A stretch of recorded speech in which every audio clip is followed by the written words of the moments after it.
عن أبي هريرة رضي الله تعالى عنه قال النبي صلى الله عليه وسلم 7 يظلهم الله في ظله يوم لا ظل إلا ظله الإمام العادل وشاب نشأ في عبادة الله عز وجل ورجل قلبه معلق في المساجد ورجلان تحبا في الله اجتمعا عليه وتفرقا عليه ورجل طلبته امرأة ذات منصب وجمال فقال إني أخاف الله ورجل تصدق أخفى حتى لا تعلم شماله ما تنفق يمينه ورجل ذكر الله خاليا ففاضت عيناه আল্লাহ নবী বলেন উম্মতেরা রে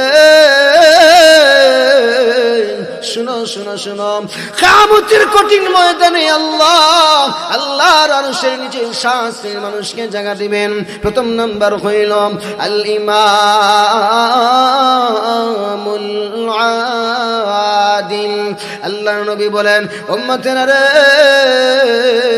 প্রথম নাম্বার কাদেরকে আল্লাহ জায়গা দিবেন জানেননি আল্লাহ রাব্বুল ইজ্জত ওয়াল জালাল প্রথম নম্বরে আল্লাহ বলে আল্লাহ কাদেরকে জায়গা দিবেন নবীজি বলেন ইমামুন আদিল দুনিয়ার জমিনে যারা ন্যায় পরায়ণ শাসক হবে যারা ন্যায় বিচারী হবে আমার আল্লাহ কিয়ামতের কঠিন ময়দানে আমার আল্লাহ বলবেন ও জগতের ন্যায় বিচারকরা ও জগতের ইনসাফ করনেওয়ালা বিচারকরা তোমরা কোথায় কোথায় কোথায় আসো আসো আসো আর আমার আরশের নিচে তোমরা বসে যাও প্রথম নাম্বার কাদের কথা বললেন ন্যায় বিচারকের কথা দুনিয়ার জমিনে আল্লাহর কত বান্দারা বড় বড় পীর বুজুর্গ শাইখুল হাদিস মুহাদ্দিস ওয়াইজিন খতিবেনরা আছেন আল্লাহ রাব্বুল ইজ্জত ওয়াল জালাল বলেন নাই আমি আল্লাহ দুনিয়ার শাইখুল হাদিস আমার পীর বুজুর্গদেরকে আমার অলিদেরকে আমি সর্বপ্রথম জায়গা দিব আমার আল্লাহ ডাক দিয়ে বলেন ও জগতের মানুষ শুনো কিয়ামতের কঠিন ময়দানে আল্লাহ রাব্বুল ইজ্জত ওয়াল জালাল সর্বপ্রথম যাদেরকে জায়গা দিবেন তারা হইলেন জগতের ন্যায় বিচারক আল্লাহ বলেছেন ন্যায় বিচারক যারা আমি আল্লাহ তাদেরকে ডেকে ডেকে আমার আরশের নিচে জায়গা দিব জোরে সোরে সুবহানাল্লাহ এখন আমরা আগে হেডলাইনগুলো শুনি তারপরে ঢাকার ওয়াইজ আসার আগ পর্যন্ত ঢাকার বক্তা যিনি আছেন উনি আসার আগ পর্যন্ত যতটুকু সময় আছে প্রত্যেকটার বিতফসিল আমরা আলোচনা করব ইনশাআল্লাহ আগে হেডলাইনগুলো শুনি কারা কারা আল্লাহর আরশের নিচে জায়গা পাবে প্রথম নাম্বার পাইলাম আমরা কি পাইলাম যারা ন্যায় বিচারক তাদেরকে আল্লাহ রাব্বুল আলামিন সর্বপ্রথম আল্লাহর আরশের নিচে জায়গা দিবেন দুই নম্বর কারা وشاب نشأ في عبادة الله عز وجل আল্লাহ নবী সাল্লাল্লাহু আলাইহি ওয়াসাল্লাম বলেন উম্মতেরা রে দুই নম্বরে আল্লাহর আরশের নিচে কাদেরকে জায়গা দিবেন জানোনি আল্লাহর জমিনে ওই সমস্ত যুবক যেই সমস্ত যুবকেরা তারা তাদের যৌবনকালকে আল্লাহর ইবাদতের মধ্যে কাটাইছে ওই যুবক যেই যুবক যৌবনের তারুণায় পড়িয়া আল্লাহ বিমুখ হয় নাই মসজিদে নামাজ পড়ছে এই সমস্ত মাহফিলের আয়োজন করেছেন দ্বীনের জন্য যেই সমস্ত যুবকেরা অতন্ত্র প্রহরী হিসেবে কাজ করেছে আমার আল্লাহ আমার নবী বলেন نشأ في عبادة الله عز وجل আল্লাহ রাব্বুল আলামিন কিয়ামতের ওই কঠিন ময়দানে আল্লাহ ওই সমস্ত যুবকদেরকে আল্লাহ ডেকে ডেকে নিয়ে আল্লাহর আরশের নিচে জায়গা দিবে লাহু ওয়ালা মিসাল লাহু ওয়ালা মাসিল লাহু ولا مقارن له ولا مكاظم له ولا مداري له ولا مضارع له ولا مناظر له ونشهد أن سيدنا وسندنا وحبيبنا وحبيب ربنا وطبيبنا وطبيب قلوبنا مؤيدنا مخدومنا منزومنا معصومنا مقصومنا مقصودنا أجدر الخلق جديرنا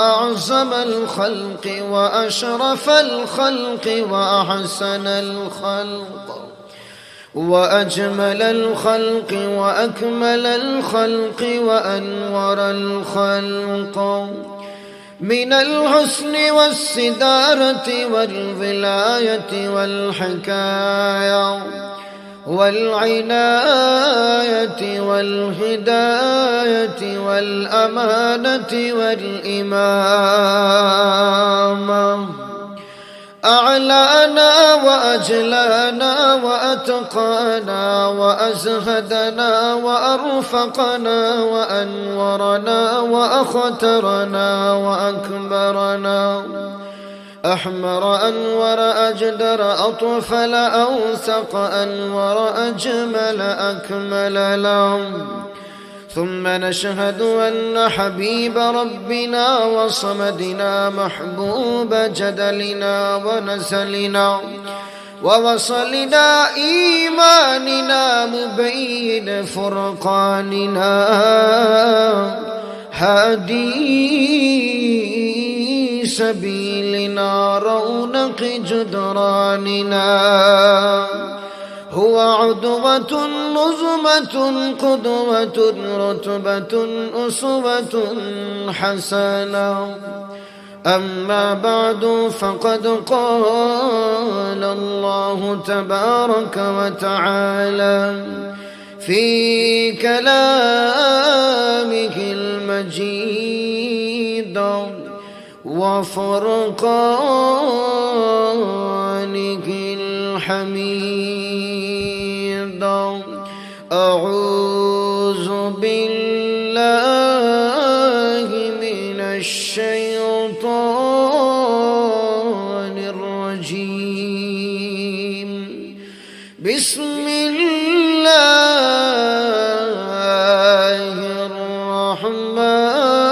الرحمن الرحيم فيومئذ وقعت الواقعة وانشقت السماء فهي يومئذ واهية والملك على أرجائها ويحمل عرش ربك فوقهم يومئذ ثمانية وقال سيدنا رسول الله صلى الله عليه وسلم إن المقسطين عند الله على منابر من نور عن يمين الرحمن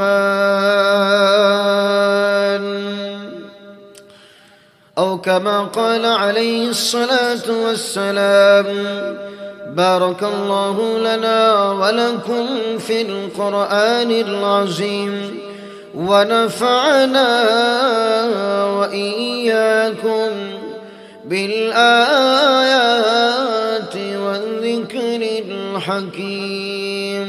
صلى الله على سيدنا ومولانا محمد وعلى آله وأصحابه وسلم. يا صاحب الجمال ويا سيد البشر من وجهك المنير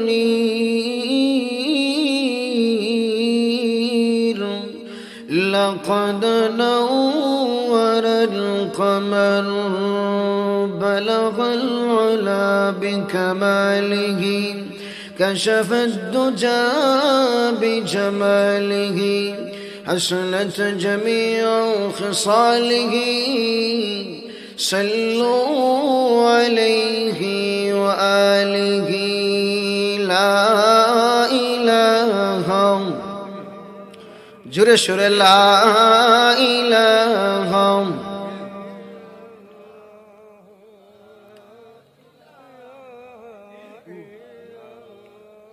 لا إله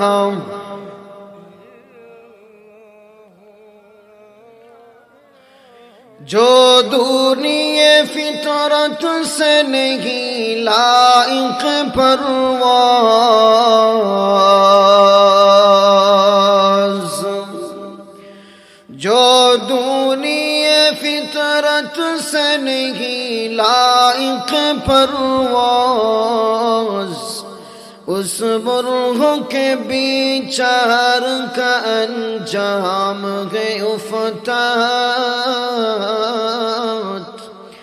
اس مرغ کے بیچار کا انجام ہے افتاد۔ ہر سینہ نشیمن نہیں جبریل امی کا،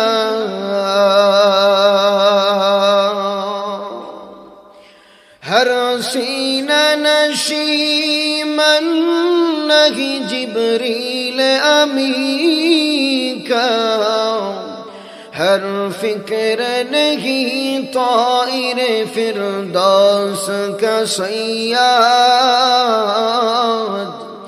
ہر فکر نہیں طائر فردوس کا صیاد۔ لا الہ لا الہ الا اللہ، لا الہ الا اللہ محمد رسول اللہ صلی اللہ علیہ وسلم۔ শঙ্কর সেনা মুকামবাড়ি প্রবাসী সংগঠনের উদ্যোগে আজ 17 ডিসেম্বর রোজ বুধবার প্রথম বার্ষিক ইসলামী মহাসম্মেলন ও দোয়া মাহফিলের চলমান অধিবেশনের শ্রদ্ধাভাজন সদরে ইজলাস, সামনে উপবিষ্ট পিতৃতুল্য মাতার ছায়া মুরব্বিয়ান আজম, জাতির কর্ণধার, জাতির ভবিষ্যৎ, প্রাণপ্রিয় যুব সমাজ, ছাত্র সমাজ, মাইকের আওয়াজ যতদূর পৌঁছাচ্ছে অভ্যন্তরীণ সর্বপ্রকার ধর্মপ্রাণ মুসলমান ও পর্দানিসীন আমার অত্যন্ত শ্রদ্ধেয় সম্মানিত মহিষীমা ও বোনেরা, আপনারা এতক্ষণ আলোচনা শুনছিলেন সুদূর কুয়াকাটা থেকে আগত হাফিজুর রহমান সিদ্দিকী হাফিজাহুল্লাহর আপন ছোট ভাই মুফতি মাহফুজুর রহমান জাবের কুয়াকাটা। অত্যন্ত সুন্দর আলোচনা করেছেন, আপনারা শুনেছেন। ওনাকে আনার পিছনে এবং এই মাহফিলকে সুন্দর করে সাজিয়ে তোলার পিছনে যে প্রবাসী ভাইদের উদ্যোগ আল্লাহ রব্বুল ইজ্জত ওয়াল জালালকে আল্লাহ রব্বুল ইজ্জত ওয়াল জালাল উক্ত প্রবাসী ভাইদেরকে প্রবাস জীবন দুনিয়ার জীবন পূর্ণাঙ্গ সুখময় শান্তিময় সমৃদ্ধময় বানিয়ে দিন। সকলে বলুন আমিন। সম্মানিত হাজিরিন, এই মজলিস এমন এক মাহফিল, এই মাহফিলের মধ্যে যদি আমরা বসার সঙ্গে সঙ্গে জিন্দগির সগীরা গুনাহ মাফ। সুবহানাল্লাহ, আসেন জোরে কইন। যদি আমরা তওবা করে উঠতে পারি তাহলে জিন্দগির কবিরা গুনাহ আল্লাহ মাফ করে দেবেন, যদি তওবাটা তওবা নসুহা হয়। আমাদের অন্তর তো আসলে পাথরের মতো আমাদের অন্তর হয়ে গেছে। আমরা আমাদের অন্তরকে নরম করতে হবে ভাই।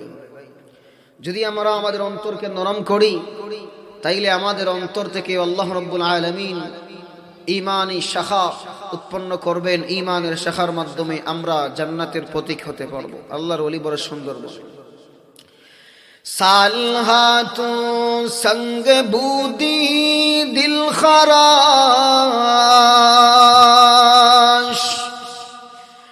সালহাতু সঙ্গ বুদি দিল খারাশ, आज़मूरा एक ज़माने खाक बाश, आज़मूरा एक ज़माने खाक बाश, दर बहारा के शुगद सर सब्ज़ सांग, در بہارا کے شبد سر سبز سنگ، خاک شوتا گل بروید رنگ رنگ، خاک شوتا گل بروید رنگ رنگ। আল্লাহর ওলি বলে, হে পৃথিবীর মানুষ শুনো, আমাদের অন্তর তো হয়ে গিয়েছে পাথরের মতো। শুনো দুনিয়ার মুসলমান, আল্লাহর ওলি বলে পাথর থেকে যেমন ভাবে ফসল উৎপন্ন হয় না, ঠিক একইভাবে আমাদের অন্তর যতদিন পর্যন্ত পাথরের মতো শক্ত বানাইয়া রাখবো ততদিন পর্যন্ত আমাদের অন্তর থেকেও সুন্দর সুন্দর ফসল উৎপন্ন হবে না। এখন আমরা আমাদের অন্তরকে মাটির মতো উর্বর জমিনে পরিণত করতে পারবো গো। মাটির মতো উর্বর জমিনে যখন আমাদের অন্তর পরিণত হয়ে যাবে, যেমন ভাবে নতুন মাটি সুন্দর সুন্দর ফসল বাজির করে দেয়, ঠিক একইভাবে আমাদের অন্তর দিন সময় উর্বর জমিনে পরিণত হয়ে যাবে। আমাদের অন্তর থেকে আল্লাহ ঈমানের বীজ বপন করিয়া ঈমানের সুন্দর সুন্দর ফসল আমাদের দিল থেকে আল্লাহ বাহির করে দিবে। আমাদের অন্তরকে মাটির মতো বানাইতে হবে।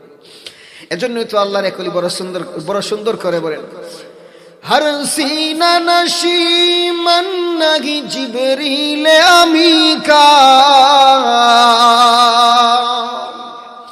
हर सीना नशी मन नहीं जिबरील अमी का, हर फिक्र नहीं ताइर फिरदौस का सैयाद, हर फिक्र नहीं ताइर फिरदौस का सैयाद।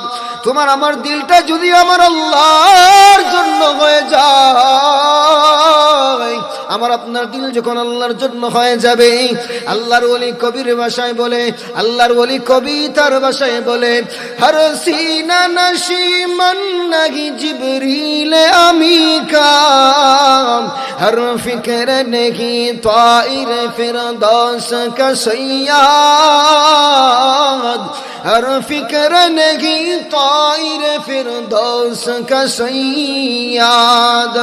আল্লাহর ওলি বলে, ও জগতের মানুষ শুনো, তোমার অন্তর যদি সুন্দর অন্তর হয়ে যায় তাহলে কোরআনের ভাষায় বলা যায়, ও দুনিয়ার মানুষ, তোমার অন্তরের মধ্যেও জিবরিল আমিনের আসা যাওয়া চলতে থাকে।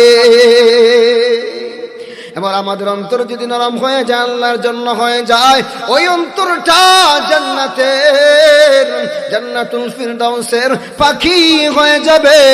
আর আমরা দুনিয়ায় বসে আল্লাহর জন্য যখন আমাদের অন্তরকে করতে পারবো, আমাদের অন্তরকে আল্লাহ জান্নাতের পাখি বানাইয়া মরণের পরে আল্লাহ জান্নাতেও দিয়া দিবে। আমার ভাইরা, আমার বন্ধুরা, আজ আমাদের সমাজের মধ্যে অধপতন দেখবেন। দুনিয়ার জমিনের মধ্যে আমরা চলাফেরা করি, মসজিদ পাওয়া যায়, মুসল্লি পাওয়া যায় না। দুনিয়ার জমিনে দেখবেন কোরআন আছে গো, কিন্তু কোরআন পড়নেওয়ালা পাওয়া যায় না। দুনিয়ার জমিনে ইসলাম আছে, মুসলমান আছে, মুসলমানিত্ব পাওয়া যায় না। ঠিক কিনা ঠিক বলে? এজন্য তো আল্লাহর ওলি বলে, ওয়াইসে কওমে কি वो पुख्ता ख्याली ना रही,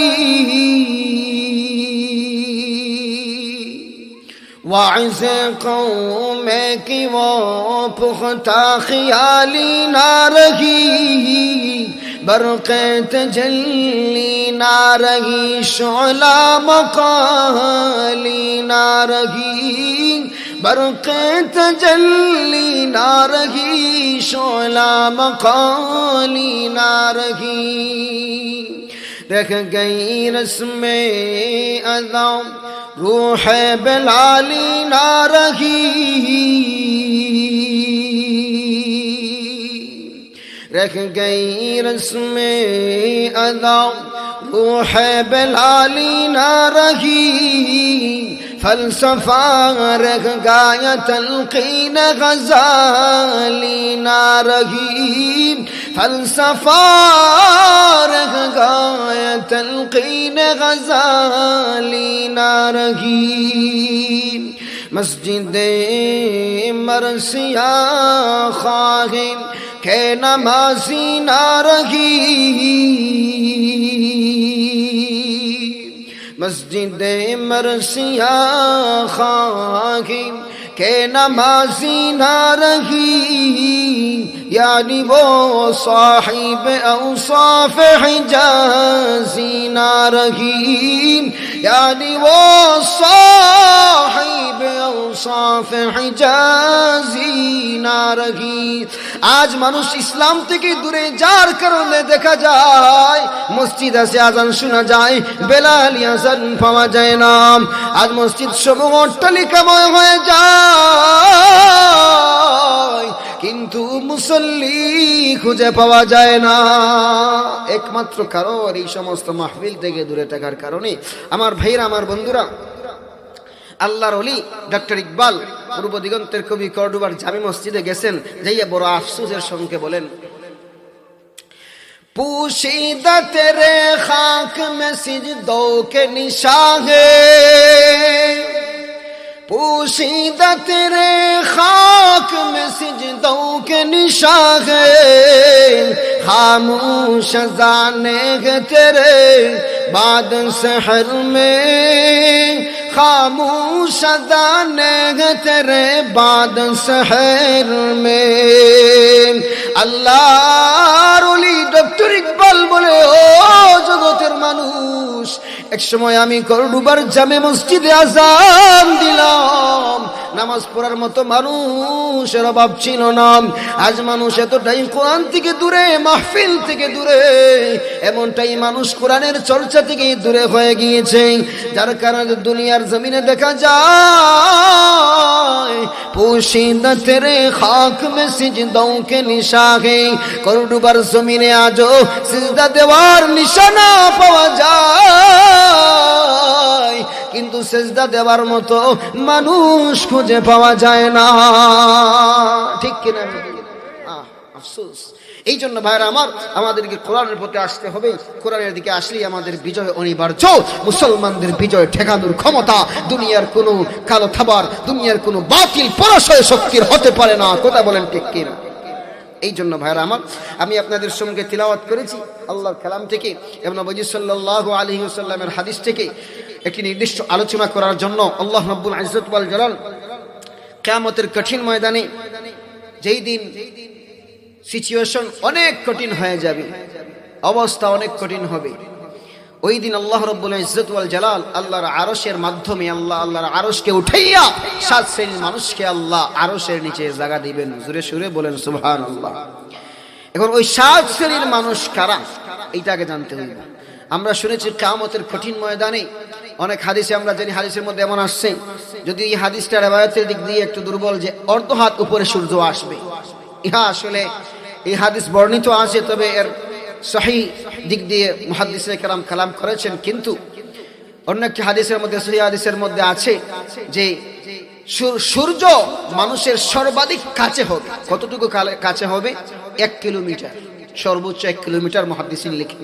তো 1 কিলোমিটার দূরে যদি সূর্য হয়, আর যে জায়গায় সূর্য আসছে কেউ বলেছেন 8 মিনিট, কেউ বলেছেন 10 মিনিট। আমরা ছোট থাকতে ভূগোল ইতিহাসের মধ্যে পড়ছিলাম 14 মিনিট সময় লাগে সূর্যের আলো দুনিয়াতে আসতে। এত দূরই থেকে সূর্য আলো আসতেই এত মিনিট সময় লাগে। কিয়ামতের ময়দানে একেবারে কাছাকাছি সূর্য থাকবে, যেই আমরা চৈত্র মাসে গরম সহ্য করতে পারি না, কিয়ামতের ময়দানে সূর্য এত কাছাকাছি হবে, জমিনটা মাটির হবে না, জমিনটা তামার হয়ে যাবে, ভয়ঙ্কর পরিস্থিতি হবে। মানুষের ঘাম বেয়ে বেয়ে পড়তে পড়তে কারো হাঁটু, কারো কোমর, কারোর জন্য সাঁতার হয়ে যাবে, পানি ঠকবক করবে, মানুষের শরীর জলে পুড়ে ছারকার হয়ে যাবে, মানুষ শুধু পাগলের মতো হাই হুতাশ করতে থাকবে, মগজগুলো ঠকবক করতে থাকবে। এত কঠিন পরিস্থিতি আল্লাহ স্পেশাল কন্ডিশন বানাইয়া আল্লাহ রাব্বুল ইজ্জত ওয়াল জালাল 7 শ্রেণীর মানুষকে আল্লাহর আরশের নিচে জায়গা দিবেন। আপনার ওই 7 শ্রেণীর মানুষের জানার ইচ্ছা আসেনি? আচ্ছা, নবীজি সাল্লাল্লাহু আলাইহি ওয়াসাল্লামের হাদিস, সহিহ বুখারী শরীফ 660 নম্বর হাদিস। উম্মতের সবচেয়ে বড় শাইখুল হাদিস সাহাবী আবু হুরায়রা রাদিয়াল্লাহু তাআলা আনহু থেকে বর্ণিত। দেখেন ওই হাসরের ময়দানের পানি সম্পর্কে সাহাবী বলেন, হাদিসের একটি শেয়ারের মধ্যে বড় সুন্দর বলেন, আল্লাহর ওলি বলেন, পানি পাট जाएंगे जमीन पर जलजला होगा, पानी पाट जाएंगे जमीन पर जलजला होगा, मोहम्मद तख्त पर होगा, अदालत में खुदा होगा। ও ভাইরা আমার, এই কঠিন মুহূর্তে আল্লাহ রাব্বুল ইজ্জত ওয়াল জালাল 7 শ্রেণীর মানুষকে আল্লাহর আরশের নিচে জায়গা দিবেন। আল্লাহ রাব্বুল আলামিন কুরআনুল কারীমের মধ্যে বলেন, ওয়া ইয়াহমিলু আরশা রাব্বিকা ফাওকাহুম ইয়াওমা ইযিন সামানিয়া। আল্লাহ রাব্বুল আলামিন বলেন, ওগো নবীজি, কিয়ামতের কঠিন ময়দানে আল্লাহ ওনার আরশকে 8 জন ফেরেশতার মাধ্যমে মানুষের মাথার উপরে উঠাইয়া রাখবেন। মাআরিফুল কোরআনের মধ্যে আল্লামা শফি সাহেব রাহমাতুল্লাহি আলাইহি লিখেন, আল্লাহর আরশ, আল্লাহর কুদরতি বিশাল বিশাল 4 জন ফেরেশতা এখনো ধরে ধরে আছেন, মাথার উপরে নিয়ে আছেন।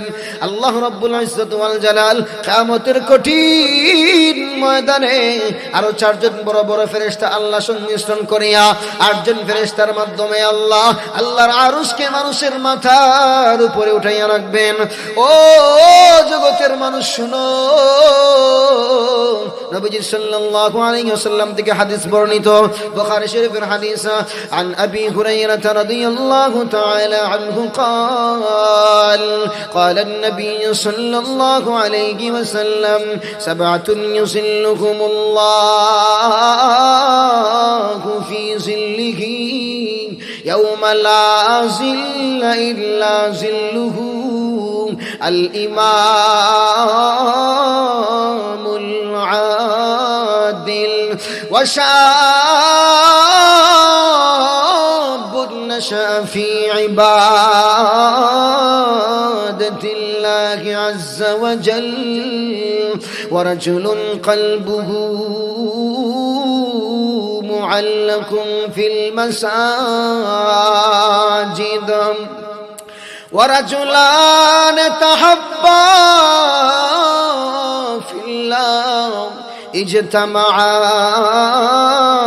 عليه وتفرقا عليه ورجل طلبته امرأة ذات منصب وجمال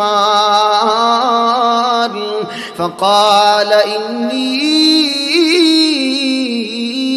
أخاف الله ورجل تصدق أخفى حتى لا تعلم شماله ما تنفق يمينه ورجل ذكر الله خاليا ففاضت عيناه আল্লাহ নবী বলেন উম্মতেরা রে শুনো শুনো শুনো কিয়ামতের কঠিন ময়দানে আল্লাহর আরশের নিচে শাস্তির মানুষকে জায়গা দিবেন প্রথম নাম্বার হইল আল ইমামুল আদিল আল্লাহর নবী বলেন উম্মতেরা রে প্রথম নাম্বার কাদেরকে আল্লাহ জায়গা দিবেন জানুনি আল্লাহ রব্বুল ইজ্জত ওয়াল জালাল প্রথম নম্বরে আল্লাহ বলে আল্লাহ কাদেরকে জায়গা দিবেন নবীজি বলেন ইমামুন আদিল দুনিয়ার জমিনে যারা ন্যায় পরায়ণ শাসক হবে যারা ন্যায় বিচারী হবে আমার আল্লাহ কিয়ামতের কঠিন ময়দানে আমার আল্লাহ বলবেন ও জগতের ন্যায় বিচারকরা ও জগতের ইনসাফ করনে ওয়ালা বিচারকরা তোমরা কোথায় কোথায় কোথায় আসো আসো আসো আর আমার আরশের নিচে তোমরা বসে যাও প্রথম নাম্বার কাদের কথা বললেন ন্যায় বিচারকের কথা দুনিয়ার জমিনে আল্লাহর কত বান্দারা বড় বড় পীর বুজুর্গ শাইখুল হাদিস মুহাদ্দিস ওয়াইজিন খতিবেনরা আছেন আল্লাহ রাব্বুল ইজ্জত ওয়াল জালাল বলেন নাই আমি আল্লাহ দুনিয়ার শাইখুল হাদিস আমার পীর বুজুর্গদেরকে আমার অলিদেরকে আমি সর্বপ্রথম জায়গা দিব আমার আল্লাহ ডাক দিয়ে বলেন ও জগতের মানুষ শুনো কিয়ামতের কঠিন ময়দানে আল্লাহ রাব্বুল ইজ্জত ওয়াল জালাল সর্বপ্রথম যাদেরকে জায়গা দিবেন তারা হইলেন জগতের ন্যায় বিচারক আল্লাহ বলেছেন ন্যায় বিচারক যারা আমি আল্লাহ তাদেরকে ডেকে ডেকে আমার আরশের নিচে জায়গা দিব জোরে সোরে সুবহানাল্লাহ এখন আমরা আগে হেডলাইনগুলো শুনি তারপর ঢাকার ওয়াইজ আসার আগ পর্যন্ত ঢাকার বক্তা যিনি আছেন উনি আসার আগ পর্যন্ত যতটুকু সময় আছে প্রত্যেকটার বিতফসিল আমরা আলোচনা করব ইনশাআল্লাহ আগে হেডলাইনগুলো শুনি কারা কারা আল্লাহর আরশের নিচে জায়গা পাবে প্রথম নাম্বার পাইলাম আমরা কি পাইলাম যারা ন্যায় বিচারক তাদেরকে আল্লাহ রাব্বুল আলামিন সর্বপ্রথম আল্লাহর আরশের নিচে জায়গা দিবেন দুই নম্বর কারা وشاب نشأ في عبادة الله عز وجل আল্লাহ নবী সাল্লাল্লাহু আলাইহি ওয়াসাল্লাম বলেন উম্মতেরা রে দুই নম্বরে আল্লাহর আরশের নিচে কাদেরকে জায়গা দিবেন জানোনি আল্লাহর জমিনে ওই সমস্ত যুবক যেই সমস্ত যুবকেরা তারা তাদের যৌবনকালকে আল্লাহর ইবাদতের মধ্যে কাটাইছে ওই যুবক যেই যুবক যৌবনের তারুণায় পড়িয়া আল্লাহ বিমুখ হয় নাই মসজিদে নামাজ পড়ছে এই সমস্ত মাহফিলের আয়োজন করেছেন দ্বীনের জন্য যেই সমস্ত যুবকেরা অতন্ত্র প্রহরী হিসেবে কাজ করেছে আমার আল্লাহ আমার নবী বলেন ওয়াশাবুন নাশা ফি ইবাদাতিল্লাহি আযজা ওয়া জাল আল্লাহ রাব্বুল আলামিন কিয়ামতের ওই কঠিন ময়দানে আল্লাহ ওই সমস্ত যুবকদেরকে আল্লাহ ডেকে ডেকে নিয়ে আল্লাহর আরশের নিচে জায়গা দিবে এবার পাইলাম যুবকদেরকে আল্লাহ জায়গা দিবেন তিন নম্বরে আল্লাহর আরশের নিচে কারা জায়গা পাবেন ওয়ারাজুলুন কলবুহু মুআল্লাকুন ফিল মাসাজিদ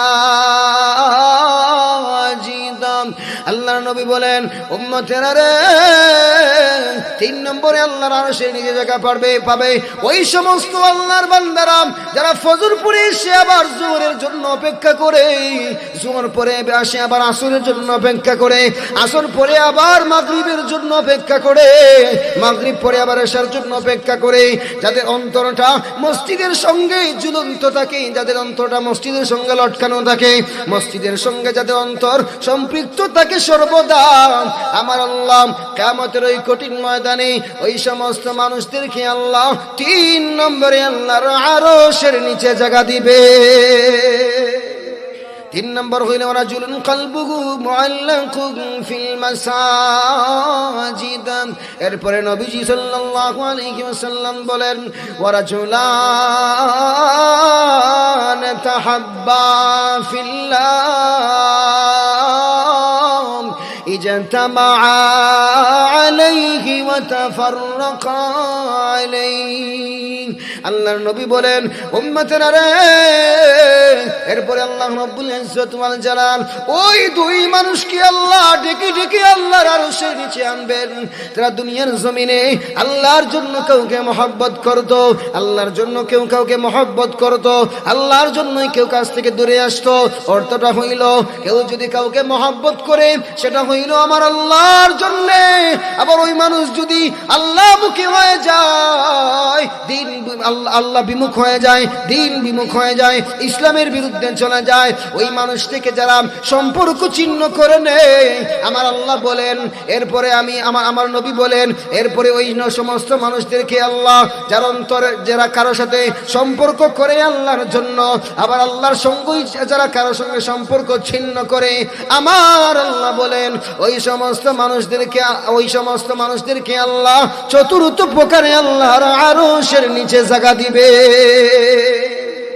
যারা আল্লাহর জন্য সম্পর্ক করে আবার আল্লাহর জন্যই সম্পর্ক ভাঙে। একটা মানুষ ইসলামের পথে চলে, আল্লাহ মানে, আল্লাহর ওলি, আমি তাকে মানি, ইসলাম মানে না, ইসলাম থেকে দূরে চলে গিয়েছে, আগে ছিল ইসলামের পথে, এখন ইসলাম থেকে বিমুখ হয়ে গেছে, এখন আমি আর তার মানি না। এই কথা যিনি বলেন উনাকে আল্লাহ ডেকে ডেকে নিয়ে আল্লাহর আরশের নিচে জায়গা দিবেন। সুবহানাল্লাহ। হইতো না। 4 নম্বর পাইলাম উনি। 5 নম্বর কি? ওয়ারাজুলুন তালাবাতুহু ইমরাআতুন যাতু মানসাবিন ওয়া জামাল ফাকালা ইন্নী আখাফুল্লাহ। আল্লাহ রাব্বুল আলামিনের নবী বলেন উম্মতেরা রে, 5 নম্বরে আমার আল্লাহ কাদেরকে জায়গা দিবেন জানোনি? ওই যুবক যেই যুবককে একজন সুন্দরী রমণী, একজন সুন্দরী যুবতী অথবা সুন্দরী মহিলা তাকে গুনাহের কাজের জন্য ডাকেন, আর যুবক ডাক দিয়ে বলেন ফাকালা ইন্নী আখাফুল্লাহ। গুনাহের জন্য তাকে ডাকে আল্লাহর ওই বান্দি, গুনাহের জন্য ডাকে, আর যুবক ডাক দিয়ে বলেন ইন্নী আখাফুল্লাহ। ওই যুবক ডাক দিয়ে বলেন আমি আমার আল্লাহকে ভয় করি গো, আমার আল্লাহকে ভয় করি, আমি গুনাহের কাজের মধ্যে যাইতে পারবো না। এমন যেই যুবক বলবেন, এমন যেই যুবক দুনিয়ার জমিনে করবে, আমার নবী বলেন ওই যুবককে আমার আল্লাহ কিয়ামতের কঠিন ময়দানে ডাইকা ডাইকা নিয়া আল্লাহর আরশের নিচে বসায়া দিবে। 5 নম্বর পাইলাম। 6 নম্বর নবীজি সাল্লাল্লাহু আলাইহি ওয়াসাল্লাম বলেন ওয়ারাজুলুন যাকারাল্লাহ ওয়ারাজুলুন তাসাদ্দাকা আখফা হাত্তা লা তা'লামা শিমালুহু মা তুনফিকু ইয়ামিনুহু। আল্লাহর নবী বলেন উম্মতেরা রে, এরপরে আল্লাহ রাব্বুল আলামিন ওই সমস্ত দানবীরদেরকে আল্লাহ ডাক দিবেন যেই সমস্ত মানুষেরা দুনিয়ার জমিনে দান করেছে, ডান হাত দিয়ে আল্লাহর রাস্তায় দিয়েছে, বাম হাত তার ডান হাতের খবর বলে নাই। অর্থাৎ এমন ভাবে গোপন ভাবে যারা সদকা খয়রাত করেছে, আমার আল্লাহ রব্বুল ইজ্জত ওয়াল জালাল ওই সমস্ত মানুষদেরকে গোপন করে সদকা করার কারণে আল্লাহ রব্বুল আলামিন তাকে আল্লাহ ডেকে ডেকে নিয়ে জান্নাতের মধ্যে যাওয়ার আগে আল্লাহর আরশের নিচে স্পেশাল কন্ডিশনে আমার আল্লাহ বসায়া দিবে। এরপর নবীজি সাল্লাল্লাহু আলাইহি ওয়াসাল্লাম বলেন ওয়ারাজুলুন যাকারাল্লাহ খালিয়ান ফাফাদাত আইনাহুম। আল্লাহর নবী বলেন, উম্মতেরা রে, 7 নম্বরে ওই মানুষকে আমার আল্লাহ আরশের নিচে জায়গা দিবেন যে মানুষেরা দুনিয়ার জমিনে একা যখন হয়ে যাইতো, যখন নির্জনে চলে যাইতো, একা একা যখন চলে যাইতো, আমার আল্লাহর কাছে হাত উঠাইয়া, দুনো হাত আল্লাহর দিকে উঠাইয়া, প্রভু আমি আপনার গোলাম, যত কিছু করেছি আল্লাহ আমাকে মাফ করে দাও। এই সমস্ত মানুষেরা আল্লাহর ভয়ে আল্লাহর কাছে মাফ চেয়ে চোখের পানি কান্না করেছে, চোখের পানি ফেলাইয়াছে, ওই সমস্ত মানুষদেরকে আমার আল্লাহ কিয়ামতের কঠিন ময়দানে ডাইকা ডাইকা নিয়া আল্লাহর আরশের নিচে জায়গা দিয়া দিবে। এখন আসুন হেডলাইনে 7জন মানুষের কথা আমরা শুনি। প্রথমে হলো ন্যায় বিচারককে আল্লাহ রাব্বুল আলামিন আল্লাহর আরশের নিচে জায়গা দিবেন। তারপর ওই যুবক, যেই যুবক তার যৌবন কালকে আল্লাহর ইবাদতের মধ্যে কাটাইছে। তারপরে হইল ওয়ারাজুলুন কলবুহু মুআল্লাকুন ফিল মাসাজিদ, যা ওই মানুষ যার অন্তরটা সব সময় মসজিদের সঙ্গে ঝুলন্ত থাকতো। তারপরে ওই দুই ব্যক্তি ওয়ারাজুলান তাহাব্বা ফিল্লাহ ইজতামা আলাইহি ওয়া তাফাররাকা আলাইহি, যারা আল্লাহর জন্য কাউকে মহব্বত করে, আল্লাহর জন্য সম্পর্ক গড়ে, আবার আল্লাহর জন্য সম্পর্ক ভাঙে, ওই সমস্ত মানুষ চতুর্থ শ্রেণীর মধ্যে থাকবে। পঞ্চম শ্রেণীর মধ্যে ওই যুবক, যেই যুবককে কোনো নারী গুনাহের জন্য ডাকে আর ওই যুবক বলে ইন্নী আখাফুল্লাহ, আমি আমার আল্লাহকে ভয় করি। 5 নম্বর হয়ে গেল। 6 নম্বর নবীজি সাল্লাল্লাহু আলাইহি ওয়াসাল্লাম বলেন, এমন মানুষ যারা আল্লাহর রাস্তায় দান করছে, ডান হাতের খবর বাম হাত বলতে পারে নাই, অর্থাৎ গোপনে আল্লাহর রাস্তায় অনেক দান করছে, এই প্রকার মানুষকে আল্লাহ আল্লাহর আরশের নিচে জায়গা দিবেন। 7 শ্রেণীর মানুষ হইল। 7ম নম্বর হইল ওয়ারাজুলুন যাকারাল্লাহ খালিয়ান ফাফাদাত আইনা, ওই মানুষ যে তার অন্তরকে আল্লাহর দিকে রুজু করে আল্লাহর ভয়ে কান্নাকাটি করছে, আল্লাহ রাব্বুল আলামিন ওই সমস্ত মানুষদেরকে আল্লাহর আরশের জায়গা দিবেন। এখন আসুন আমরা বিতাফসিল কিছু আলোচনা করি। প্রথম নম্বর যে নবী সাল্লাল্লাহু আলাইহি ওয়াসাল্লাম বললেন, ন্যায় বিচারককে আল্লাহ রাব্বুল আলামিন আল্লাহর আরশের নিচে জায়গা দিবেন। এখন ন্যায় বিচারক কোন ব্যক্তি? আল ইমামুল আদিল হুয়া আন ইয়াত্তাবিআ আমরাল্লাহি বিকুল্লি ওয়াজ'i শাইইন ফি মাওযিহি মিন গায়রি ইফরাতিন ওয়ালা তাফরিত।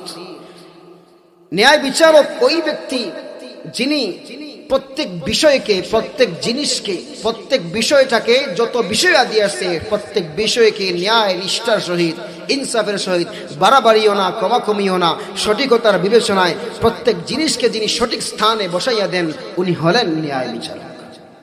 অর্থাৎ যিনি সঠিক কথা বলেন, সঠিক কাজ করেন, ইনসাফের মানদণ্ড যার মাঝে পুঙ্খানুপুঙ্খিত আছে, ওই মানুষই হলেন ন্যায় বিচারক। ন্যায় বিচারক সম্পর্কে নবীজি সাল্লাল্লাহু আলাইহি ওয়াসাল্লাম থেকে অসংখ্য অগণিত হাদিস বর্ণিত। ন্যায় বিচারক এর মৌলিক 4টা দায়িত্ব, মৌলিক 4টা কাজ আল্লাহ রাব্বুল আলামিন পবিত্র কোরআনুল কারীমের মধ্যে বলেছেন। সূরা হজ 51 নম্বর আয়াত, 17তম পারার 16 নম্বর পৃষ্ঠা। আল্লাযীনা মাক্কান্নাহুম ফিল আরদি আকামুস সালাত ওয়া আতাউজ যাকাত ওয়া আমারু বিল মা'রুফ ওয়া নাহাউ আনিল মুনকার ওয়ালিল্লাহি আকিবাতুল উমুর। আল্লাহ রাব্বুল আলামিন বলেন, দুনিয়ার জমিনে যারা ন্যায় বিচারক হবে, আল্লাহ মানদণ্ড দেন, আকামুস সালাত, তারা নামাজ প্রতিষ্ঠা করবে, ওয়া আতাউজ যাকাত, এবং ঠিক মতো যাকাত আদায় করবে। গরিবের হক মেরে খাইবে এমনটা হবে না, গরিবের হক অন্যায়ভাবে খাইবে। উনি যতই বিচারক হন না কেন, ন্যায় বিচারক হতে পারেন না। ঠিক বেঠিক আছেন? প্রথম নম্বর আল্লাহ বলতেছেন আকামুস সালাহ ওয়া আতাউজ যাকাত। 2 নম্বর হইল যাকাত যে ঠিকমতো আদায় করেন, যাকাতের মধ্যে এখানে মুফাসসিরিন লিখেন যে যাকাতের মধ্যে আল্লাহ রাব্বুল আলামিন বুঝাইতে চান দান সদকা সহ ফরজ যাকাত সহ সব কিছু এর মধ্যে শামিল। আল্লাহ রাব্বুল আলামিন বুঝাইতে যান ন্যায় বিচারক তো উনি যে নামাজও পড়বেন, নামাজ প্রতিষ্ঠাও করবেন এবং নবীজি সাল্লাল্লাহু আলাইহি ওয়াসাল্লামকে আল্লাহ জানাইয়া দেন আল্লাহ রাব্বুল আলামিন বলেন ওয়া আতাউজ যাকাত, এবং যাকাতও ঠিক মতো আদায় করবেন। গরিবের হক খাইয়া নামদারি বিচারি হইলেও সঠিক বিচারি হওয়া যায় না, কথা কোন ঠিক কিনা? আর জোরে সুরে এখন আসুন এরপরে বলেন ওয়া আমারু বিল মারুফ ওয়া নাহাউ আনিল মুনকার, এবং ন্যায় বিচারক তো হলেন তিনি ওয়া আমারু বিল মারুফ, যিনি সৎ কাজের আদেশ করবেন, ওয়া নাহাউ আনিল মুনকার, এবং অসৎ কাজ থেকে মানুষকে বাধা দিবেন। যদি এমন বিচারক হন মানুষকে ন্যায় বিচার দিবেন তো দূরের কথা, মানুষের দ্বারা যদি অন্যায় অপকর্ম করায় দুনিয়ার জমিন তাকে ভালো মানুষ যদিও সার্টিফিকেট দেয়, দুনিয়ার জমিন তাকে যদিও ন্যায় বিচারক বলে, অন্যায়কে প্রশ্রয় দেওয়ার কারণে, অন্যায় কাজ করার কারণে, আল্লাহর ভাষায় কোরআনের ভাষায় দুনিয়ার নিকৃষ্ট জালিম হইল এই ব্যক্তি। জুরে সুরে ঠিক বেঠিক করেন না কেন আপনারা? আমারু বিল মারুফ ওয়া নাহাউ আনিল মুনকার, সৎ কাজের আদেশ দিব, অসৎ কাজ থেকে নিষেধ করব, ওই ব্যক্তি ন্যায় বিচারক। এখন যিনি সৎ কাজের আদেশ দেন না, অসৎ কাজ থেকে নিষেধ করেন না, উনি ন্যায় বিচারক আল্লাহর মানদণ্ডের ভিতরে নয়। আল্লাহর মানদণ্ডের ভিতরে যদি ন্যায় বিচারক উনি না হন তাহলে দুনিয়াতেও না আখিরাতেও না। দুনিয়ার মানুষ ন্যায় বিচারক হোক আর যত কিছুই বলো, সাপ সাপ বললেও আল্লাহর কাছে কোনো কাজ হবে না, কথা কোন ঠিক কিনা? আমার ভাইরা, আমার বন্ধুরা, এখন আসুন আল্লাহ রাব্বুল আলামিন ন্যায় বিচারকের ফজিলত সম্পর্কে কি বলেন। এরপরে দুনিয়ার মধ্যে ন্যায় বিচারকের একটা দৃষ্টান্ত দিব, তারপরে 2 নম্বর আলোচনা ওয়া শাবুন নাশা ফি ইবাদাতিল্লাহি আযজা ওয়া জাল্লা। দেখেন 1871 নং হাদিস মুসলিম শরীফের, নবীজি সাল্লাল্লাহু আলাইহি ওয়াসাল্লাম ন্যায় বিচার যিনি করবেন ওনার সম্পর্কে নবীজি কি বলেন দেখেন। قال النبي صلى الله عليه وسلم إن المقسطين عند الله على منابر من نور عن يمين الرحمن। আল্লাহর নবী বলেন উম্মতেরা রে শুনো শুনো শুনো, ইন্নাল মুকসিতিনা ইনদাল্লাহ আলা মানামিরি মিন নূর আন ইয়ামিনির রহমান। নবী বলেন উম্মত, দুনিয়ার জমিনের মধ্যে যদি তুমি ন্যায় বিচার করতে পারো, দুনিয়ার জমিনের মধ্যে যদি তুমি ইনসাফ কায়েম করতে পারো গো উম্মত, তাইলে শুনো ইন্নাল মুকসিতিনা ইনদাল্লাহ, দুনিয়ার জমিনে যিনি ন্যায় বিচারক হবেন, নবীজি বলেন ইন্নাল মুকসিতিন, নিশ্চয়ই যারা ন্যায় বিচারক হবেন, বিচার কার্য ঠিক মতো সম্পাদন করবেন। আল্লাহর নবী সাল্লাল্লাহু আলাইহি ওয়াসাল্লাম বলেন ইনদাল্লাহ আলা মানামিরিম মিন নূর আন ইয়ামিনির রহমান। কিয়ামতের ওই কঠিন ময়দানে আমার আল্লাহ রাব্বুল আলামিন ওনার কুদরতি আসন নিয়ে যে বসবেন, আল্লাহ রাব্বুল আলামিন কুদরতি আসন নিয়ে বসার পরে আল্লাহ দুনিয়ার সমস্ত ন্যায় বিচারককে ডাক দিবেন, ও দুনিয়ার ন্যায় বিচারকেরা কোথায় তোমরা? আসো আসো আসো, আর নূরের তৈরি সিংহাসনে আমার ডান দিকে বসে যাও। ন্যায় বিচারক যারা হবেন, নবী বলেন দুনিয়ার জমিনে যারা ন্যায় বিচার করবে উম্মত, আল্লাহ রাব্বুল আলামিন ওই ন্যায় বিচারককে কিয়ামতের কঠিন ময়দানে আল্লাহর ডান পাশে আল্লাহ কুদরতি ভাবে আল্লাহ নূরের সিংহাসন বানাইয়া আল্লাহ রাব্বুল আলামিন ন্যায় বিচারকদেরকে নূরের সিংহাসনে বসাইবে। জোরে সুরে সুবহানাল্লাহ। চিন্তা করছেন নবীজি সাল্লাল্লাহু আলাইহি ওয়াসাল্লাম কি বলছেন? সহিহ মুসলিম শরীফের হাদিস, নবীজি সাল্লাল্লাহু আলাইহি ওয়াসাল্লাম বলেন আল্লাহ ডান দিকে ন্যায় বিচারককে আল্লাহ পাক রব্বুল আলামিন ডেকে ডেকে এনে বসাইবেন। কত দাম ন্যায় বিচারক! আমার ভাইরা, নবীজি সাল্লাল্লাহু আলাইহি ওয়াসাল্লামের পরে বলেন ওয়াকিলতা ইয়াদাইহি ইয়ামিনুন। নবীজি সাল্লাল্লাহু আলাইহি ওয়াসাল্লাম বলেন ডান হাত দিয়ে সাধারণত আমরা ভালো কাজ করি। নবীজি সাল্লাল্লাহু আলাইহি ওয়াসাল্লাম বলেন যারা ন্যায় বিচারক হয়, যারা সমাজে ইনসাফ কায়েম করে, ওই সমস্ত মানুষদের ডান হাত বাম হাত দুটোই ডান হাত। বুঝছেন না কথা? জোরে সুরে আগে সুবহানাল্লাহ। যেমন ভাবে ডান হাতের গুরুত্ব বেশি, ডান হাত দিয়ে ভালো কাজ করা হয়, ডান হাত নবীজি সাল্লাল্লাহু আলাইহি ওয়াসাল্লাম বলেন ন্যায় বিচারকের দুটো হাতই ডান হাত। সুবহানাল্লাহ। ওয়াকিলতা ইয়াদাইহি ইয়ামিনুন, তার দুটো হাতই ডান হাত। এখন আসুন ভাইরা আমার, নবীজি সাল্লাল্লাহু আলাইহি ওয়াসাল্লাম থেকে আরেকটি হাদিস বর্ণিত সিলসিলাতুস সহিহা এই কিতাবের মধ্যে আছে।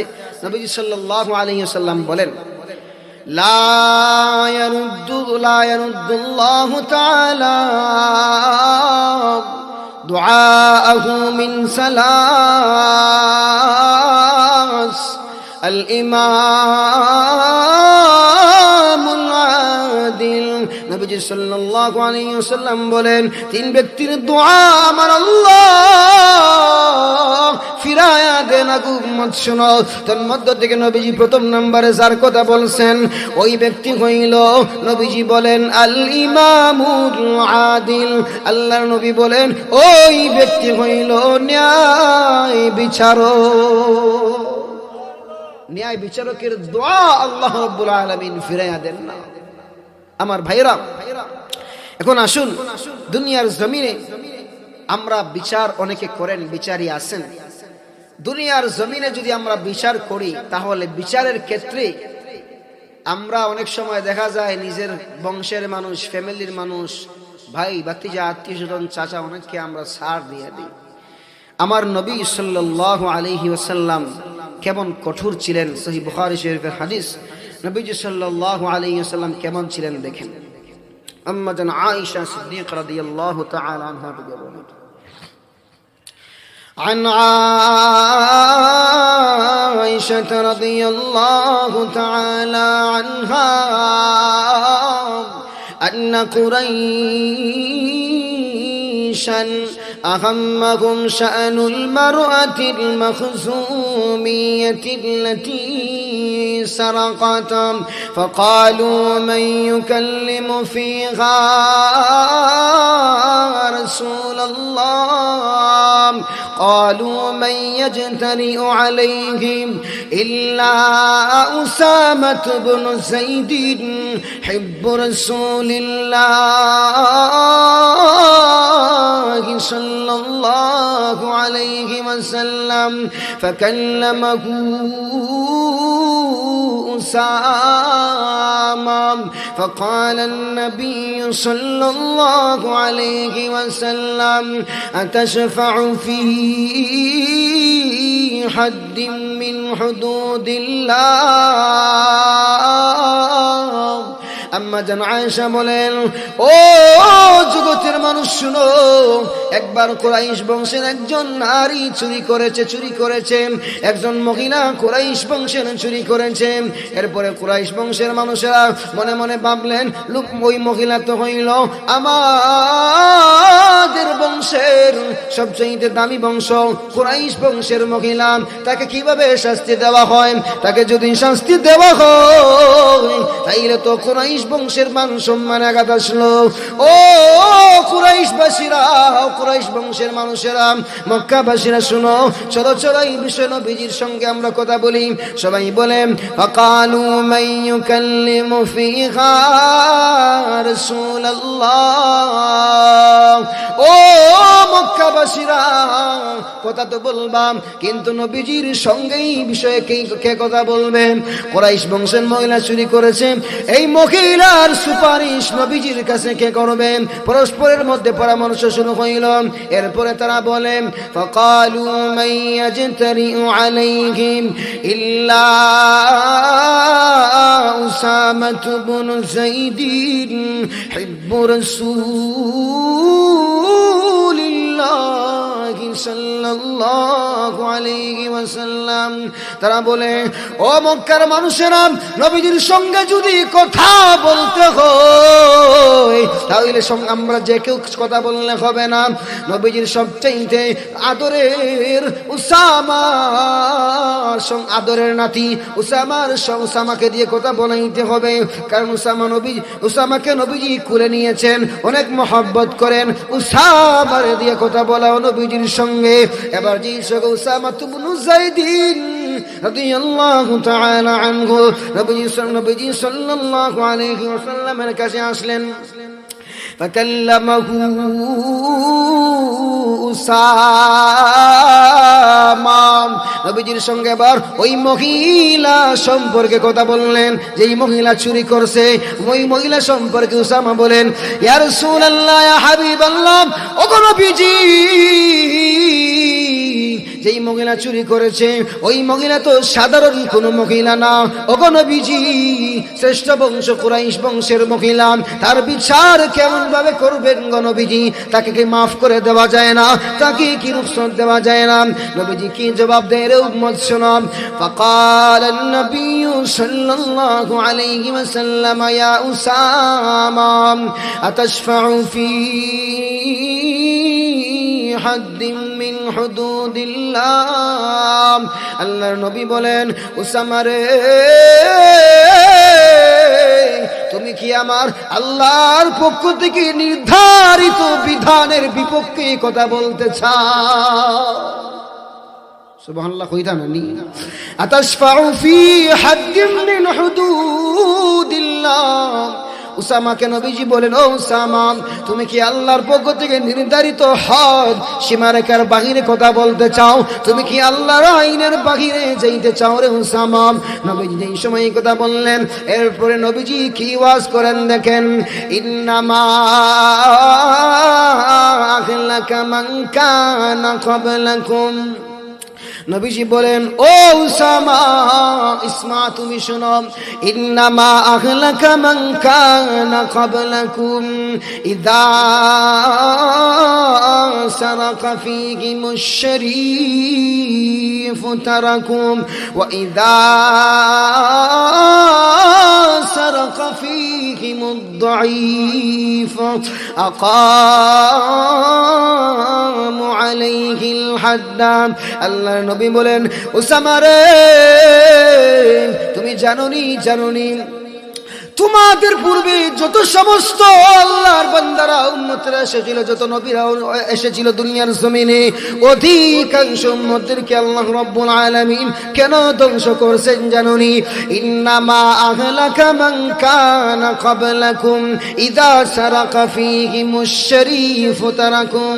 নবীজি বলেন ও উসামা, যখন তাদের মধ্যে কোনো সম্ভ্রান্ত ফ্যামিলির মানুষ চুরি করত, অন্যায় করত, যখন কোনো গর্হিত কাজ করতো গো উসামা, তখন তারা তাকে বংশের দিকে তাকাইয়া, মর্যাদার দিকে তাকাইয়া, বংশের দিকে তাকাইয়া, অমুকের ছেলে, অমুকের মেয়ে, অমুকের সন্তান, অমুক মানুষ মর্যাদাবান ব্যক্তি, ওইগুলা দিক বিবেচনা করিয়া তারা ওই মানুষকে ছেড়ে দিত, শাস্তি দিত না। এরপরে নবীজি বলেন ওয়াইদা সারাকা ফীহিমুদ দাঈফ আকামু আলাইহিল হাদ্দ। আর যখন তাদের মধ্যে কোনো দুর্বল মানুষ চুরি করত, দুর্বল মানুষ অন্যায় করত, তখন তারা 144 জারি করে দিত। অর্থাৎ কোন মানুষ যদি তাদের বংশের মধ্যে যদি কোনো সম্ভ্রান্ত ফ্যামিলির মানুষ যদি কি করত, চুরি করত, তখন তারা কি করত, ছেড়ে দিত। আর তাদের মধ্যে কোনো দুর্বল মানুষ যদি চুরি করত, অন্যায় করত, তারা ভালো করে 144 আর 344 তারা সবকিছুই তার উপর জারি করত। এটা কি ন্যায় না অন্যায়? নবীজি বলছেন, ও উম্মত শোনো, এর জন্যই আল্লাহ রাব্বুল ইজ্জত ওয়াল জালাল ওই সমস্ত জাতিকে ধ্বংস করে দিয়েছেন। আল্লাহু আকবার। এরপরে নবীজি কি বলেন দেখেন, নবীজি সাল্লাল্লাহু আলাইহি ওয়াসাল্লাম কি বলেন, ওয়া আইমুল্লাহ,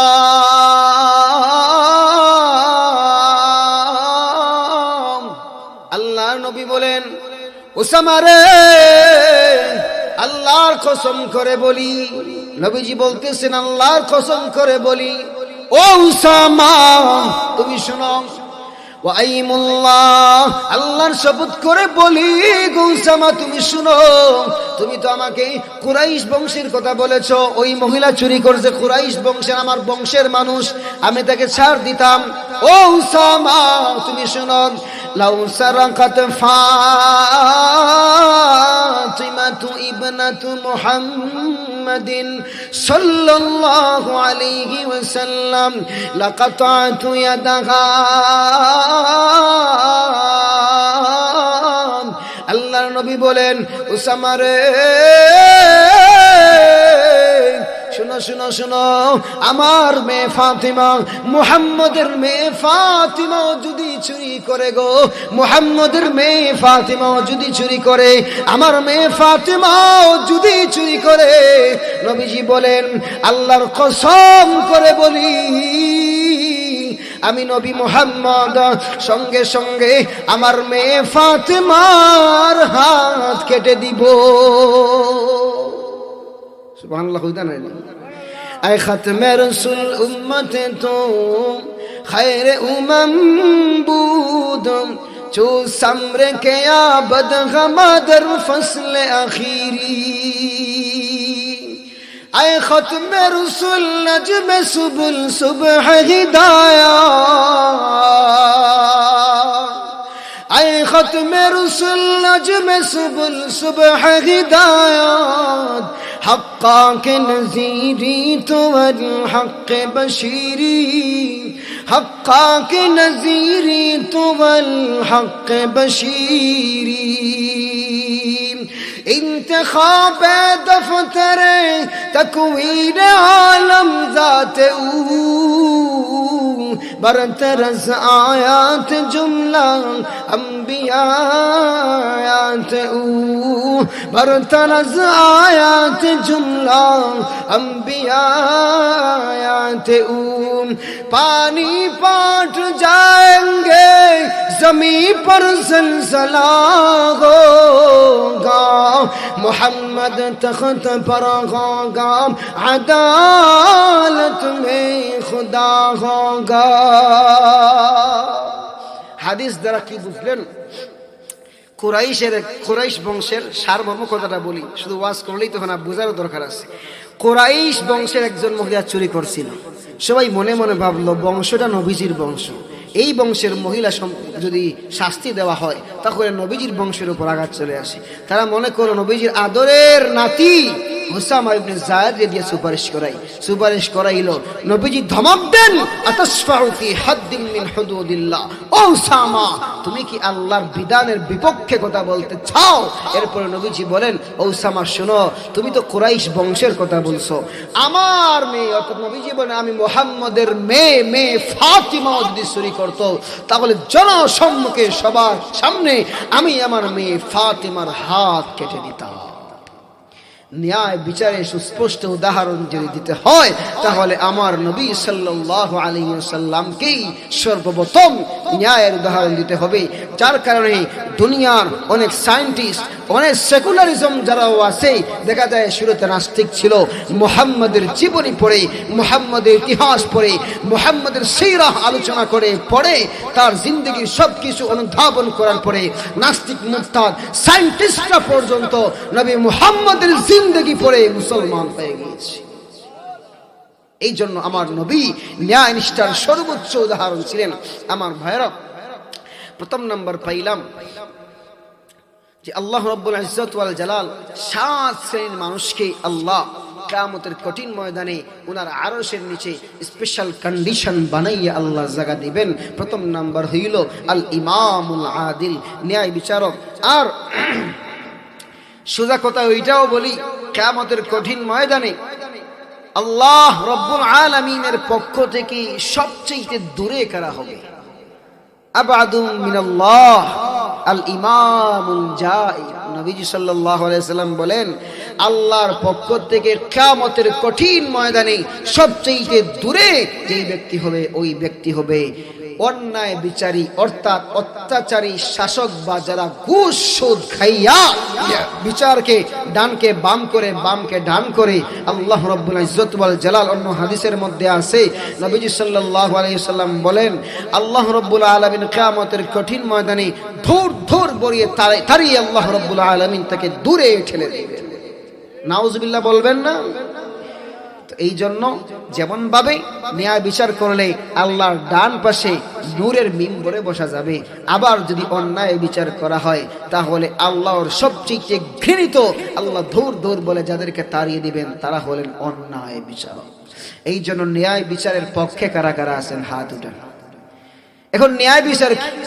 আল্লাযীনা ইয়াদিলুনা ফি হুকমিহিম ওয়া ফি আহলিহিম। নবীজি সাল্লাল্লাহু আলাইহি ওয়াসাল্লাম বলেন, ওয়াফি ওয়ালিহিম, যত সমস্ত ন্যায় বিচার কারা, ন্যায় বিচারক কারা?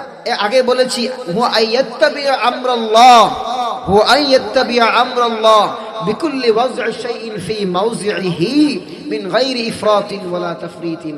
যারা ঠিক ঠিক মতো জায়গার জিনিস জায়গায় রাখা হয়, অন্যায়কে অন্যায়, ন্যায়কে ন্যায় বলা হয়, তারা বিচারক, তারা ন্যায় বিচারক। আর নবীজি আরেক হাদিসের মধ্যে এভাবে বলেছেন, আল্লাযীনা ইয়াদিলুনা ফি হুকমিহিম ওয়া ফি আহলিহিম ওয়া ফি ওয়ালিহিম। নবীজি সাল্লাল্লাহু আলাইহি ওয়াসাল্লাম থেকে হাদিস, নবীজি সাল্লাল্লাহু আলাইহি ওয়াসাল্লাম বলেন, যারা তার ফ্যামিলির ক্ষেত্রে নিজে হুকুম আহকাম মানার ক্ষেত্রে সর্ব বিষয়ে এবং তার অধীনস্থ যারা আছে সব বিষয়ে যদি সে পুঙ্খানুপুঙ্খিতভাবে আল্লাহর হুকুমের অনুসরণ করে, অর্থাৎ বেইনসাফি করে না, আদলের ইনসাফ কায়েম রাখে, তখন নবী সাল্লাল্লাহু আলাইহি ওয়াসাল্লাম বলেন সেই ন্যায় বিচারক।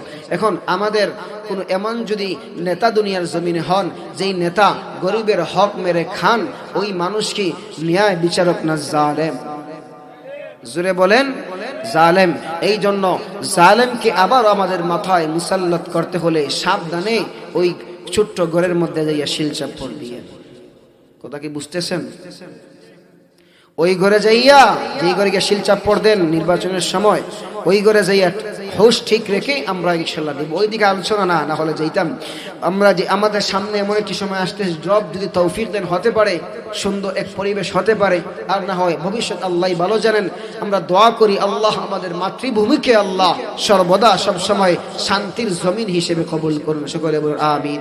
যার মাধ্যমে আমাদের বাংলাদেশ সুরক্ষিত থাকে আল্লাহ রাব্বুল আলামিন, যার মাধ্যমে বাংলার জমিনের মধ্যে ইসলাম বিদ্বেষী কোনো কানুন যাতে বাস্তবায়ন না হয়, আউল বাউল ফাউল সরকারের মতো রাষ্ট্রীয় মার্কা মানুষ কোরআন নিয়ে যাতে ব্যঙ্গ না করতে পারে, আল্লাহর জমিনে আল্লাহকে নিয়ে বাজে মন্তব্য যাতে না করতে পারে, দুনিয়ার জমিনে আমার আল্লাহর বিধান নিয়ে যদি কেউ কোনো কটূক্তি না করতে পারে, কোরআন হাদিসের আঘাত না আসে, কোরআন হাদিসের বিরুদ্ধে যায়, এমন কোন মানুষকে বাংলার মুসলমান চায় না। কথা বলেন ঠিক কিনা? আমার বাংলাদেশে যেই আসো, আমি ব্যক্তিগতভাবে বলি আমার কোনো মাথা ব্যথা নাই, কিন্তু বাংলার মুসলমান এক জায়গায় আপোষ করবে না। যখন তার নবীর উপর আঘাত চলে আসবে, ঈমানের উপর আঘাত চলে আসবে, আল্লাহর সিফাত আছে, আল্লাহর সিফাত, আল্লাহ রাব্বুল আলামিনের ইজ্জত রক্ষার জন্য যখন প্রশ্ন চলে আসবে, বাংলার মুসলমান জান দিয়ে দিবে, কল্লা দিয়ে দিবে, ঈমান দিবে না। কথা বলুন ঠিক কিনা? এজন্য ভাইরা আমার, ন্যায় ইনসাফ আমরা সর্ব জায়গার মধ্যে রক্ষা করা ইহা আমাদের দায়িত্ব। আসুন পরবর্তী সামনের দিকে আগাই। এরপরে নবীজি সাল্লাল্লাহু আলাইহি সাল্লাম কি বলেছেন? দুই নম্বরে আল্লাহর আরশের নিচে যাদেরকে জায়গা দিবেন তারা হইলেন ওয়াশাবুন নাশাআ ফি ইবাদাতিল্লাহি আযজা ওয়া জাল, ওই যুবক যেই যুবক কিয়ামতের কঠিন ময়দানে আল্লাহ রাব্বুল আলামিন ওই যুবককে জায়গা দিবেন যেই যুবক দুনিয়ার জমিনে চলা অবস্থায় তার যৌবন কালকে অন্যায়ের মধ্যে কাটায় নাই, মুকামবাড়ি প্রবাসী সংগঠন বানাইয়া মাহফিল করছে, নামাজ পড়ছে, বিভিন্ন ভালো ভালো দিনের কাজের মধ্যে দিনের অতন্দ্র প্রহরী হিসেবে কাজ করেছে। আল্লাহ রাব্বুল ইজ্জত ওয়াল জালাল ওই যুবককে ডাক দিবেন, যুবক আসো আমার আরশের নিচে বসো। জোরে সুরে সুবহানাল্লাহ। আমার ভাইরা, এখন যুবক ভাইদের সম্পর্কে কথা হইল যে আপনারা আপনাদের যৌবন এমন একটি দামি জিনিস, দেখেন হাদিসের মধ্যে আছে, আপনি যদি সেজদা দিয়া আল্লাহর কাছে একবার ডাকেন, আল্লাহকে আল্লাহ বলে ডাক দেন, আমার আল্লাহ আপনার ডাকে 70 বার জবাব দেন। সুবহানাল্লাহ। আপনারা হইতে পারেন না মনে, জোরে সুরে সুবহানাল্লাহ। আমার ভাইরা, যুবক তো এমন, এই যুবক যেই সময় ইসলামের ঝান্ডা নিয়ে দাঁড়িয়ে যায়, খালিদ বিন ওয়ালিদ রাদিয়াল্লাহু তাআলা আনহু, উমর ফারুক রাদিয়াল্লাহু তাআলা আনহু, আব্দুর রহমান ইবনে আউফ রাদিয়াল্লাহু তাআলা আনহু, এই সমস্ত সাহাবায়ে কেরামগণ মাঠে ময়দানে যেই সময় যুদ্ধ জিহাদের ময়দানে যুবক যেই সময় দাঁড়িয়ে গেছে, তখন নবীজি সাল্লাল্লাহু আলাইহি ওয়াসাল্লামের পক্ষ থেকে ওই জিহাদ, ওই যুদ্ধের বিজয় আল্লাহ যুবকের মাধ্যমে অটোমেটিক দিয়ে দিয়েছে। আমার ভাইরা, এখন আপনি আমি যদি যৌবন কালকে কাজে না লাগাই, নবীজি সাল্লাল্লাহু আলাইহি ওয়াসাল্লামের সাহাবী আলী রাদিয়াল্লাহু তাআলা আনহু বলেন, উনি বলেন, বাকাইতু আলা শাবাবিন কাদ তাওয়াল্লা, বাকাইতু আলা শাবাবিন কাদ তাওয়াল্লা, فيا ليت الشباب لنا يعود، فلو كان الشباب يباع بيعا، فلو كان الشباب يباع بيعا لأعطيت المبايع ما يريد। আল্লাহ নবীর সাহাবী আলী বলেন, জগতের মানুষেরা রে শুনো শুনো শুনো, বাকাইতু আলা শাবাবিন কাদ তাওয়াল্লা, ও জগতের মানুষ শুনো, আমি আলী আমার যৌবনের উপরে আমি আলী বড় কান্না করি। কেন কান্না করি জানোনি? ফায়া লাইতাশ শাবাবা লানা ইয়াউদু, আলী বলেন, ও জগতের মানুষ, আফসোস আমার যৌবন কাল যদি ফিরে আসতাম। ফালাউ কানাশ শাবাবু ইউবাউ বাইআ লাআতাইতুল মুবাইআ মা ইউরিদু। আল্লাহর নবীর সাহাবী আলী বলেন, ও জগতের মানুষ শুনো, বাংলার জমিনে শ্রীমঙ্গলের বাজারে শঙ্কর সেনার মানুষেরা যদি তোমরা শোনো, উনি বলেন, ওই শ্রীমঙ্গলের বাজারে যদি যৌবন কাল বিক্রি হইতো, নবীর সাহাবী আলী বলেন, আমি আলী আমাকে আল্লাহ যা দিছেন সব কিছু দিয়া দিতাম, এরপরেও যৌবন কাল কিনে নিতাম। জোরে সুরে তাকবীর লাগবো, নারায়ে তাকবীর, নারায়ে তাকবীর। আবুল হাসান সাদি সাহেবের আগমন, মুকামবাড়ি প্রবাসী সংগঠনের পক্ষ থেকে লাল গোলাপ শুভেচ্ছা বলেন। শুধু ঢাকা থেকে আসছেন ভাই, আপনারা শুধু খালি শুভেচ্ছা দিলেই বলি। এই জন্য হযরত আলোচনা করবেন, ইনশাআল্লাহ সুন্দর আলোচনা করবেন। 2 থেকে 3 মিনিটের ভিতরে আমার আলোচনা শেষ করছি ইনশাআল্লাহ বিতৌফিকিল্লাহি তাআলা। তো যুবক সম্পর্কে যদি আলোচনা করি, সেদিকে লম্বা আলোচনা, এজন্য সেদিকে আলোচনা দীর্ঘায়িত করব না। আল্লাহর এক ওলি বড় সুন্দর করে বলেন, জমি খা গই নওজওয়া कैसे कैसे, জমি খা গই নওজওয়া कैसे कैसे, मिले खाक में अहले शाह कैसे कैसे।